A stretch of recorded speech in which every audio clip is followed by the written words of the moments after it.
saudaraku yang kasih dalam nama Yesus, jadi perintah-perintah Tuhan ini tidak bisa kita penuhi dengan kekuatan kita. Kita perlu Roh Kudus yang sudah diberikan Tuhan kepada kita, menolong kita, saudaraku, menyanggupkan kita, ya, menggenapi semua perintah-perintah Tuhan dan larangan-larangan Tuhan. Jangan kamu menjadi serupa dengan dunia ini. Jadi, kalau seorang mengasihi dunia ini, maka jangan kamu mengasihi dunia ini. Jangan, Tuhan berkata. Ini tidak ada padanya kasih Bapa. Jadi harus pilih salah satu, kasih dunia atau kasih Bapa. Kalau kita mengasihi dunia, kasih Bapa tidak ada, saudaraku. Kalau kita mengasihi Bapa, harus tidak boleh mengasihi dunia ini. Nah, itu juga, saudaraku, hanya bisa kita laksanakan, saudara, dengan kuasa Roh Kudus yang dianugerahkan Tuhan bagi kita. Kita biarkan Roh Kudus meneguhkan kita, mendiami hati kita, saudaraku, dan memimpin kita. Baru kita sanggup, saudaraku. Nah, saudara, jadi semua kita perlu penuh dengan Roh Kudus, saudaraku. Memang dari mulanya Tuhan sangat menekankan, saudaraku, mengenai Roh Kudus ini, saudaraku. Mengenai Roh Kudus. Selama dia di dunia ini, dia banyak, saudaraku, bicara mengenai Roh Kudus. Supaya murid-murid menerima Roh Kudus. Menerima Roh Kudus. Bahkan Yohanes Pembaptis, saudaraku, sudah berkata bahwasanya yang datang kemudian daripadaku, aku tidak berlayak melepaskan tali kasutnya, dialah akan membaptiskan kamu dengan Roh Kudus dan api. Jadi Yohanes Pembaptis sudah mengerti, saudaraku, akan Roh Kudus, saudaraku. Nah, saudara, Tuhan Yesus juga menekankan kepada murid-muridnya yang mereka menunggu di Yerusalem, saudaraku, dan saya penuh dengan Roh Kudus. Jadi semua kita penuh dengan Roh Kudus, karena bagi kamulah perjanjian itu, dan bagi sekalian orang yang telah dipanggil Tuhan, bagi yang jauh-jauh, bagi kita lah perjanjian itu.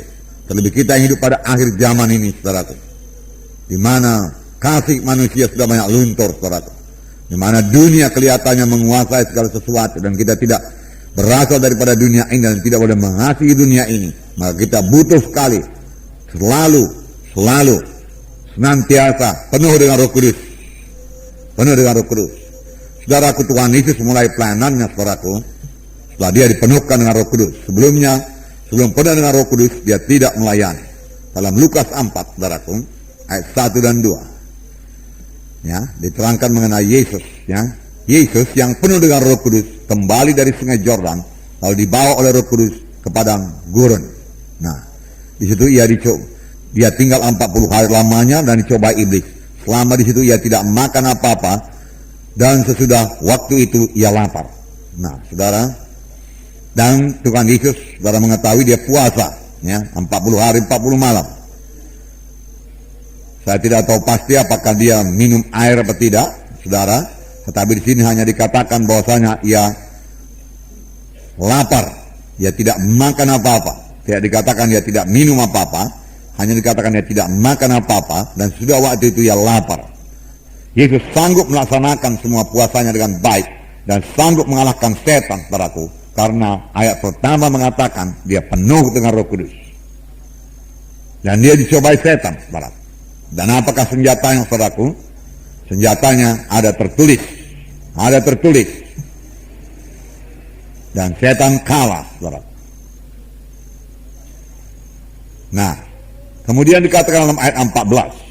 Dalam ayat 14, dia. Dan tersiarlah kabar tentang dia di seluruh daerah itu. Mula-mula dia penuh dengan Roh Kudus, saudara. Tetapi kemudian terjadi Roh Kudus, saudaraku. Roh Kudus sudah menguasai dia. Sehingga dia kembali, saudaraku, ke Galilea. Dikatakan dia kembali ke Galilea dalam kuasa Roh. Nah, saudara, demikian juga, saudaraku, dalam hidup kita. Ya, tidak cukup hanya penuh Roh Kudus, saudaraku, tanpa, saudaraku, membiarkan Roh Kudus mengatur hidup kita, memimpin hidup kita, melengkapi kita, saudaraku. Saudara, tidak sekedar penuh saja kemudian bahasa roh, tidak, saudaraku. Tetapi kita biarkan Roh Kudus memimpinkan kita. Kita biarkan Roh Kudus menguasai kita. Kita biarkan Roh Kudus memberikan karunia-karunia-Nya bekerja dalam pelayanan kita. Dan kita biarkan Roh Kudus mengurapi kita. Nilainya mengadakan perbedaan. Waktu Tuhan Yesus mengajar, saudaraku, ahli-ahli Taurat berkata, wah, lain sekali pengajarannya. lain daripada ahli-ahli Taurat yang lain. Mengapa dia bisa mengajar demikian? Kuncinya yaitu Roh Kudus. Roh Kudus.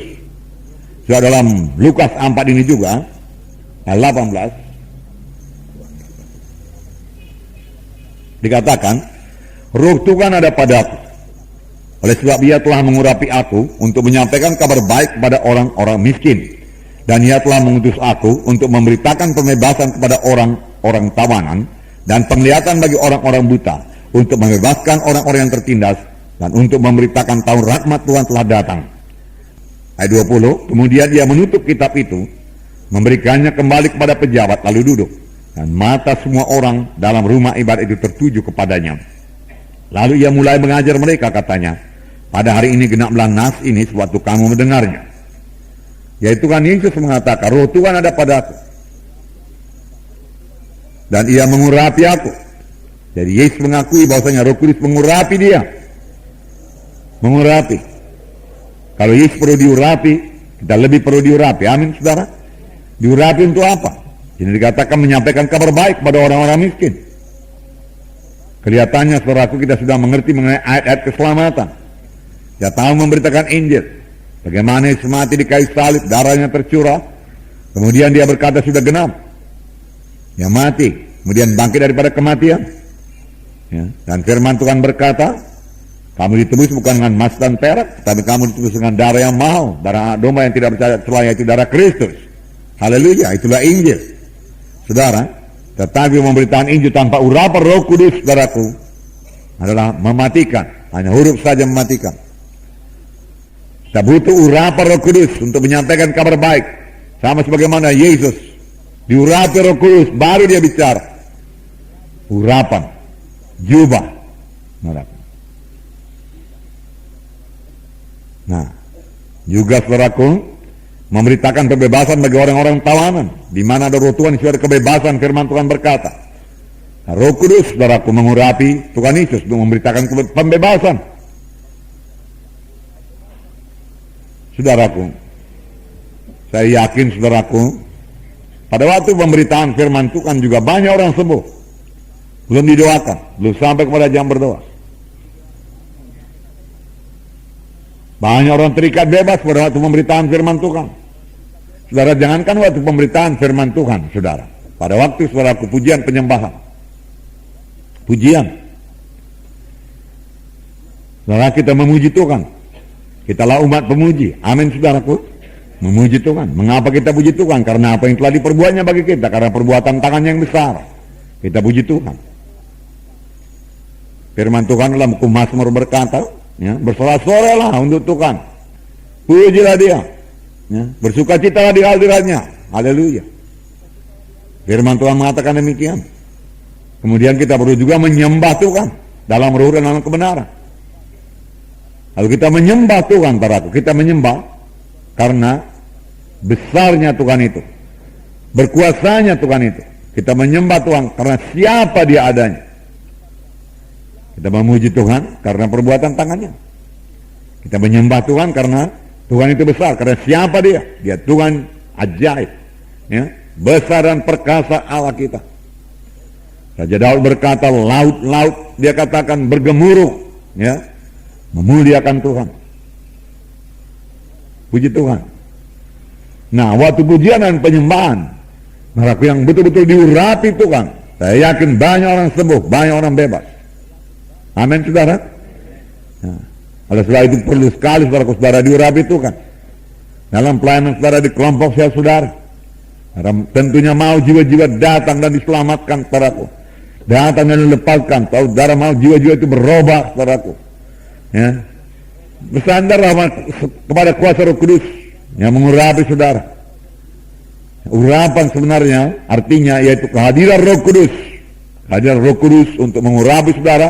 Kehadiran Roh Kudus untuk menjamah hati jiwa-jiwa yang hadir. Sehingga mereka mengerti firman Tuhan. Sehingga mereka menerima firman Tuhan. Sehingga mereka menerima kuasa Tuhan. Haleluya, saudara. Puji Tuhan.